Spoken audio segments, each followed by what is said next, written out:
Nanti kamu kalau saya nikahi, kamu akan masuk surga. Nah, waktu itu walinya siapa?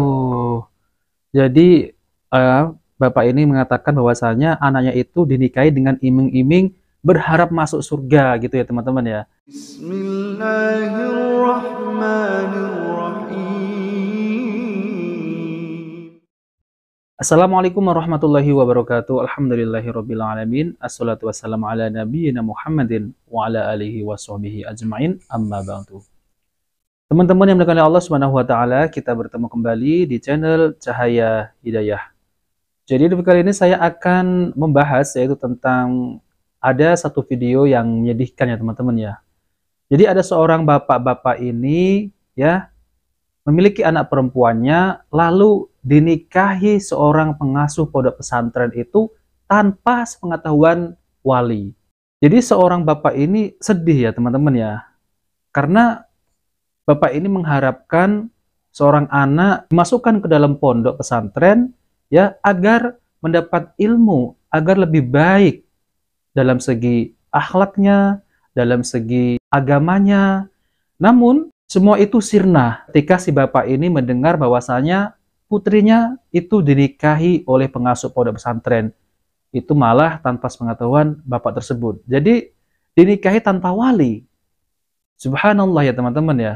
Kalau seorang pengasuh pondok pesantren tentu tahu ya, tentu tahu tentang syariat Islam. Bagaimana hukum menikahi seorang wanita tanpa wali? Jelas tidak sah.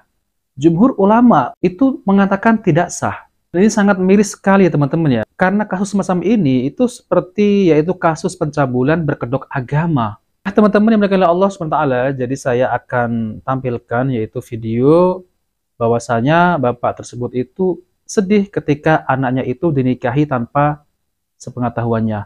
Nah, oke teman-teman, kita langsung saja mari kita simak videonya ya. Dinikahi apa? Pengetahuan orang tua. Nanti kamu kalau saya nikahi, kamu akan masuk surga. Nah, waktu itu walinya siapa? Jadi bapak ini mengatakan bahwasanya anaknya itu dinikahi dengan iming-iming berharap masuk surga gitu ya teman-teman ya. Allahu Akbar ya. Jadi ini adalah doktrin ya teman-teman ya. Seakan-akan nanti kalau saya nikahi kamu nanti masuk surga gitu ya. Ya Allah, ini adalah pengasuh pondok pesantren loh ya. Mari kita lanjutkan ya. Gak ada. Penghulu dong? Tidak. Tidak. Nggak ada ya? Sendiri itu. Bagaimana caranya, Pak? Gak apa-apa itu tanpa wali. Ada malam pertama Ada. Allahu Akbar. pas habis nikah itu. Iya. Di mana malam pertama itu Di terjadi? rumah temennya. Di rumah temannya. Subhanallah ya. Gak bener ini teman-teman ya. Setelah itu, Sedih bapaknya ini. kalau Bapak melihat diri Bapak sebagai orang tua, Bapak merasa ada kekurangan, ada salahnya di mana? Menurut saya gagal menjadi orang tua yang baik. Masya Allah ya teman-teman ya. Jadi bapak-bapak ini merasa gagal menjadi orang tua yang baik ya. Jadi merasa gagal mendidik anaknya ya. Jadi ingin anaknya itu dimasukkan ke dalam pondok pesantren ya supaya agar lebih baik, malah dinikahi tanpa sepengetahuan bapak tersebut.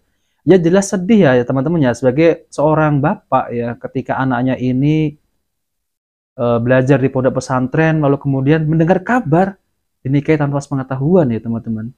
Subhanallah ya. Ini adalah bentuk kejahatan ya. Ini terjadinya adalah pengasuh pondok pesantren. Subhanallah. Gitu.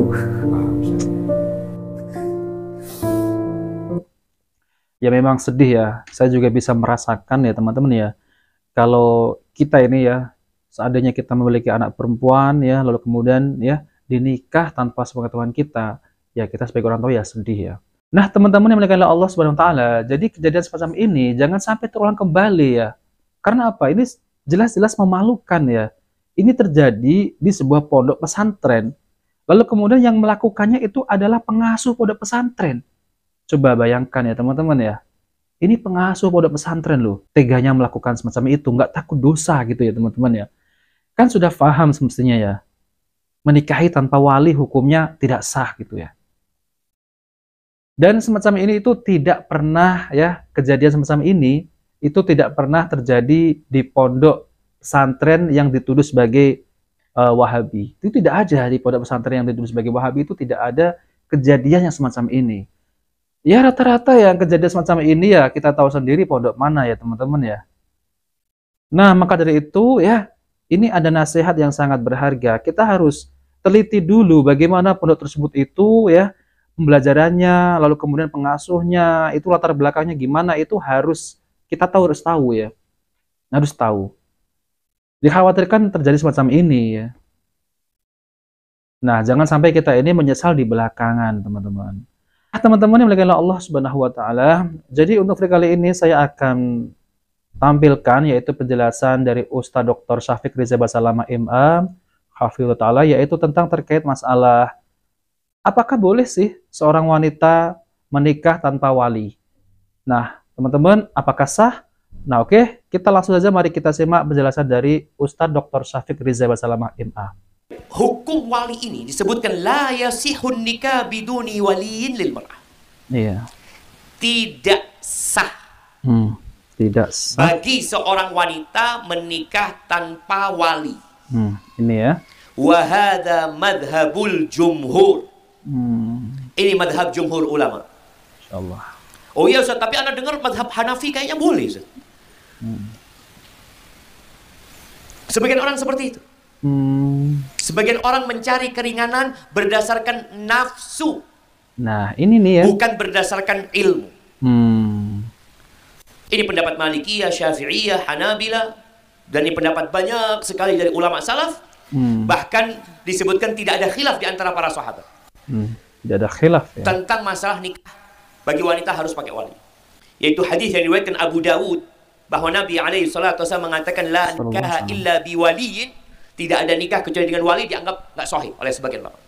Padahal hadisnya sahih. Maka muncul khilaf tersebut. Kemudian juga muncul khilaf dikarenakan Nabi SAW waktu nikah dengan Ummu Salamah itu siapa walinya? Ummu Salamah janda pada waktu itu. Jadi ada beberapa pembahasan yang seperti itu. Tapi yang rajih nggak boleh nikah kecuali dengan wali. Iya. Nggak sah untuk nikah tanpa wali. Walaupun janda. Apalagi gadis. Apalagi gadis ya. Apa dalilnya? Firman Allah di surat Al-Baqarah di ayat 232. Allah mengatakan, "Wa idza talaqtumun nisa fabalagna ajalahunna fala ta'dhuluhunna an yankihna azwajahunna." Apabila kalian menceraikan wanita-wanita dan sampai ke masa iddahnya, jangan dilarang, jangan dihalangi bagi mereka untuk menikahi suami-suami mereka. Jangan dihalangi. Ini menunjukkan wanita nggak bisa nikah sendiri. Siapa yang menghalangi dia menikah? Walinya. Kan ada orang tua yang marah ya. Ketika putrinya diceraikan. Kemudian tahu-tahu suaminya datang mau nikahi dia lagi. Nggak ada engkau. Aku sudah nikahkan sama engkau. Kau ceraikan dia. Nggak ada balik-balik lagi. Allah katakan, fala ta'dhuluhunna. Jangan dihalangi, jangan ditahan. Ini menunjukkan bahwasanya mereka tidak bisa menikah kecuali dengan wali. Kalau boleh tanpa wali, ini janda aja, ini udah janda. Kalau boleh tanpa wali, ya nggak bisa orang tuanya menghalangi. Walinya menghalangi nggak bisa. Bapak ngomong nggak, bapak nggak terima kau balik lagi sama dia. Afwan pak, anak yang mau balik, suamiku, balik aku sama kau. Bisa seperti itu. Tadi kalau memang nggak dibutuhkan wali, ya balik-balik aja dia, nikah aja lagi.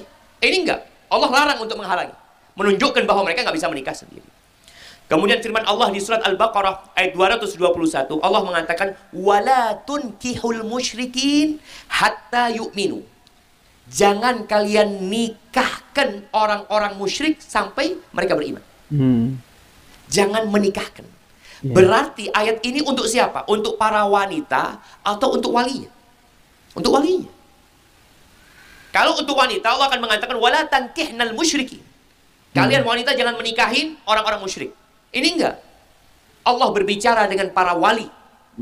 Kalian jangan menikahkan orang-orang musyrik dengan anak-anak kalian yang kalian jadi walinya. Kemudian firman Allah di surat An-Nur ayat 32, Allah mengatakan, "Wa ankihul ayama minkum wassalihina min ibadikum wa imaikum. Iyakunu fuqara yughnihimullah min fadlih." Masya Allah ayat ini jemaah. Ayat ini ayat yang penuh dengan harapan buat yang nggak punya fulus ini untuk nikah. Allah mengatakan, dan kawinkanlah. Bukan kawinilah. Kawinkanlah. Tapi kawinkanlah. Ini menunjukkan bahwa wali yang melakukan itu. Kawinkanlah siapa? Orang-orang yang nggak punya pasangan hidup. Di antara kalian. Wassalihin, dan yang soleh-soleh dari budak-budak kalian dan budak-budak perempuan kalian. Kawinkanlah. In yakunu fuqara. Kalau mereka fakir. Makanya kata Allah, in yakunu fuqara. Kalau engkau sudah pastikan agamanya baik, akhlaknya mulia, tapi punya masalah di urusan harta, in yakunu fuqara. Siapa yang akan bikin mereka kaya? Allah Azza wa Jalla. Yughnihimullah min fadli. Allah akan bikin mereka kaya dengan karunia Allah Azza wa Jalla. Jelas di sini nikah harus pakai wali. Kemudian hadis Nabi SAW tadi kita baca, la nikaha illa biwaliin, tidak ada nikah kecuali dengan wali. Kemudian hadis Aisyah radhiyallahu taala anha bahwa Rasulullah sallallahu alaihi wasallam bersabda, ayyuma imra'atin nakahat bi ghairi idzni waliha fanikahuha batil fanikahuha batil fanikahuha batil. Wanita manapun yang menikah tanpa restu dari walinya, maka nikahnya batal, maka nikahnya batal, maka nikahnya batal. Ini tidak bicara janda atau gadis. Nikahnya batal. Fa in dakhala biha falahal mahr bima istahalla min farjiha. Kalau ternyata dia sudah menghubungi istrinya, maka sang istri punya hak maharnya. Walaupun nikahnya batal. Dia baru tahu, ya udah batal nikahnya. Maharnya dia dapat. Fa in istajaru fa sultan waliyyu man la waliya lahu. Kalau mereka ribut, siapa walinya ini dan itu, ya sudah. Hakim itu, penguasa itu jadi wali bagi yang tidak punya wali. Nah, teman-teman yang dimuliakan Allah Subhanahu wa taala, jadi itulah ya penjelasan dari Ustadz Dr. Syafiq Riza Basalamah MA Hafidhullah, yaitu tentang terkait masalah hukum wanita nikah tanpa wali. Jadi sudah jelas ya teman-teman, ini adalah jawaban dari Ustadz Dr. Syafiq Riza Basalamah, yaitu tentang terkait masalah itu, dan ini dijelaskan sesuai dengan Al-Quran dan hadis-hadis Nabi Shallallahu Alaihi Wasallam. Jadi teman-teman ya, apa yang telah terjadi ya di video awal tadi itu ada seorang pengurus pondok yang menikahi seorang wanita tanpa sepengetahuan orang tua ataupun tanpa sepengetahuan wali, maka itu nikahnya batal, tidak sah. Dan ini jelas memang berita yang menyedihkan buat wali perempuan tadi tuh ya teman-teman ya. Karena tanpa diberitahu bahwasanya anaknya itu menikah tanpa wali ya. Dan itu sudah berlangsung ya, sudah ada malam pertama lagi. Allahu Akbar. Dan jelas-jelas ini adalah bentuk kejahatan terhadap wanita. Dan yang anehnya adalah ini yang melakukannya adalah pengasuh pondok pesantren. Subhanallah. Karena apa ya? Karena ini sudah didasari dengan hawa nafsu. Sebagaimana yang telah diucapkan oleh Ustadz Dr. Syafiq Riza Basalamah tadi ya. Yang mereka ini menikah tanpa wali perempuan ya, itu mereka ini ditunggangi hawa nafsunya. Dan kejadian semacam ini itu tidak pernah saya temukan itu di pondok pesantren Salafi yang selalu dituduh ajaran sesat, yang selalu dituduh Wahabi, pemecah belah dan lain-lain. Itu tidak pernah kita temukan. Namun yang sering kita temukan ya, kita tahu sendiri ya teman-teman ya. Tidak usah saya sebutkan ya. Nah, teman-teman yang dimuliakan oleh Allah Subhanahu wa taala, jadi ini ada nasihat sedikit kepada para orang tua agar lebih selektif dalam memasukkan anak-anak laki-laki maupun perempuan di dalam pondok pesantren. Dan kita harus tahu bagaimana pembelajarannya, lalu bagaimana juga tempatnya, pengasuhnya, latar belakang pondok tersebut itu kita harus tahu ya. Apa yang diajarkan, apakah sesuai dengan Al-Quran dan hadis Nabi SAW. Jangan dalamnya pondok ini diajarkan tentang khurafat, ya, kebid'ahan, lalu kemudian zikir-zikir yang tidak diajarkan. Kita tahu harus bagaimana pondok tersebut itu sesuai dengan Al-Quran dan hadis Nabi SAW. Nah, oke teman-teman, itu saja yang ingin saya tampilkan ya, bahwasanya harus berhati-hati ketika kita memasukkan anak-anak kita ke dalam pondok pesantren. Karena sekarang ini, akhir-akhir ini banyak kasus-kasus yang demikian. Nah, teman-teman, jika video ini bermanfaat, jangan lupa like dan subscribe di channel Cahaya Hidayah. Wabil taufiq wal hidayah. Wassalamualaikum warahmatullahi wabarakatuh.